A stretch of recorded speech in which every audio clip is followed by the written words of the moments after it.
On Thursday, 2 April at 10:10 p.m. Eastern Time, 4:40 in the morning, local Iran time, the Joint Personnel Recovery Center, which handles the Central Command area of responsibility, declared an isolated personnel recovery event for a U.S. Air Force F-15E Strike Eagle, call sign Dude 44, which was down in hostile Iranian territory. The pilot and weapons system officer had both safely ejected and were isolated behind enemy lines. Following confirmation of active rescue beacons and on the direction of the Secretary and by order of the President, a rescue operation was launched with the stated purpose of bringing both Americans home safely. As the Secretary said several hours later on the morning, after positively locating the front seater, call sign Dude 44 Alpha, and aware of an aggressive ongoing search by the enemy, a U.S. Central Command plan was approved by the Secretary and the President. Shortly thereafter, a U.S. Air Force Combat Search and Rescue Task Force comprised of A-10 Warthogs in their Sandy role, and I'll describe what that is in a minute, HC-130 Combat King IIs, HH-60 Jolly Green II helicopters, and Air Force Special Warfare Airmen, a package comprised of combat rescue officers and pararescueman operators, audaciously penetrated enemy territory in broad daylight to find, fix, and recover Dude 44 Alpha from behind enemy lines. This was an incredibly dangerous mission, an incredibly dangerous undertaking, but a filled promise made to every American warfighter that you will not be left behind. We will always come find you, and we will always bring you home. Over the next hours, the Search and Rescue Task Force crossed the beach, entered into Iranian airspace, protected by a fighter strike package, and moved into the objective area, all under fire. En route, as some of you have seen on social media, the helicopters took gas off the C-130s and pressed onward and forward up into the objective area. While this was ongoing and out in front of them, the Sandy flight of A-10s and other remotely piloted aircraft, drones, and other tactical aircraft were violently suppressing and engaging the enemy in a close-in gunfight to keep them away from the front seater and allow the pickup force to get into the objective area. During this engagement, one of the Sandy aircraft, the one primarily responsible for communicating with the downed pilot, was hit by enemy fire. This pilot continued to fight, continued the mission, and then upon exit, flew his aircraft into another country and determined that the airplane was not landable. This was one of our A-10 Sandy aircraft. The pilot then made the decision to eject over friendly territory and was quickly and safely recovered and is doing fine. After picking up Dude 44 Alpha, the HH-60 Jolly Green fight was engaged by every single person in Iran who had a small arms weapon. And one of the aircraft, the trailing aircraft, took several hits. The crew sustained minor injury, and they are going to be fine. A note for those of you that do not know what a Sandy does. Named after the flight call sign that did this very mission in Vietnam, flying A-1 Sky Raiders and A-7 Corsairs, a Sandy has one mission: get to the survivor, bring the rescue force forward, and put themselves between that survivor on the ground and the enemy. They are committed to this. This is what they live for, and this is what they've trained for over many, many years. The A-10 force and the rescue force did a fantastic job rescuing Dude 44 Alpha. He was recovered Friday afternoon. As I said, and the nation needs to know this, this was an incredibly brave and courageous mission, and a testament to the courage, skill, and tenacity of the joint force and our leaders, and especially a daylight option. Having the guts to try means so much to so many. Meanwhile, the backseater, as the President and the Secretary have said, had continued to work and survive. Through the hours of daylight, Dude 44 Bravo, the backseater, evaded.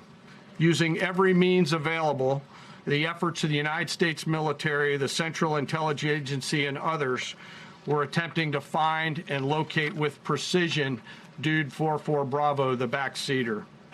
A note on the backseater and the front seater.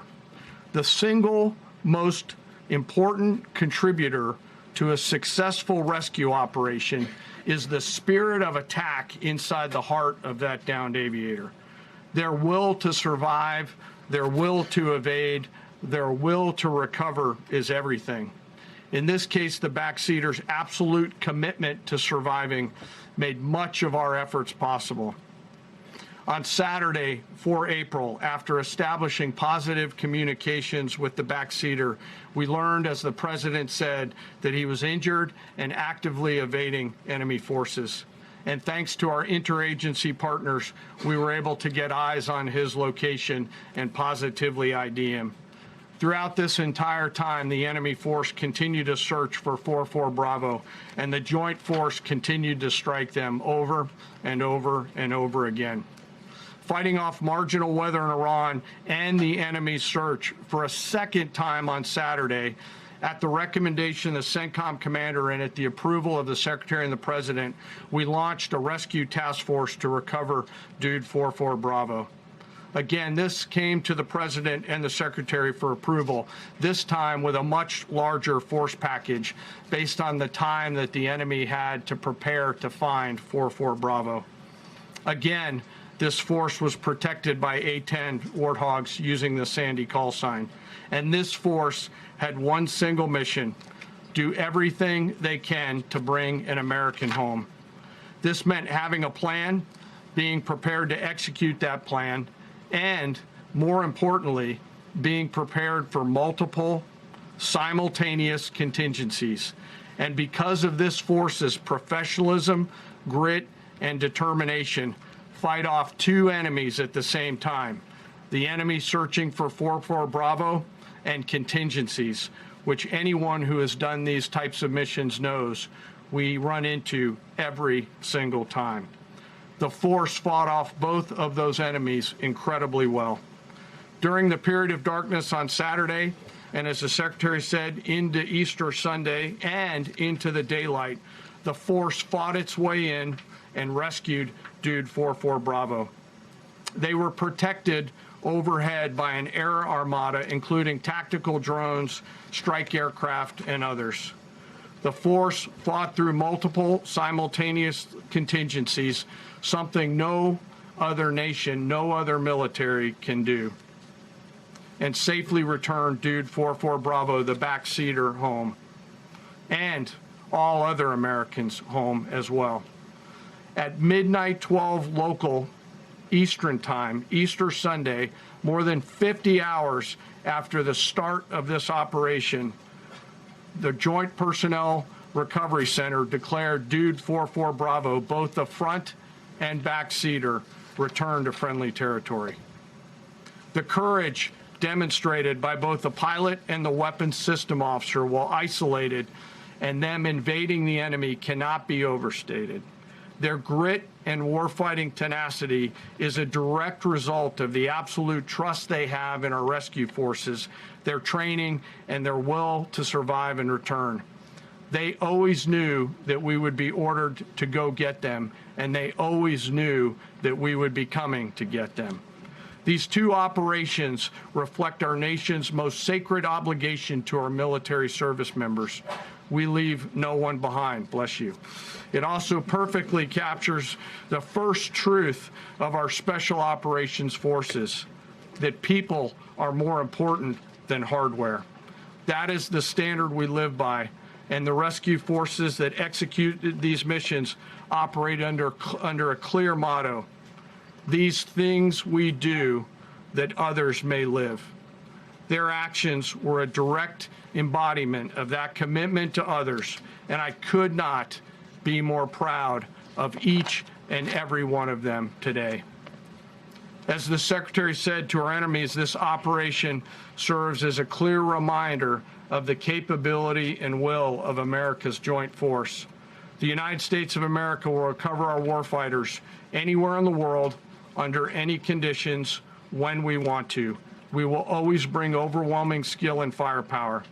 To every member of the Joint Force, our interagency partners, the leadership at CENTCOM, and our leaders at the department and above, thank you.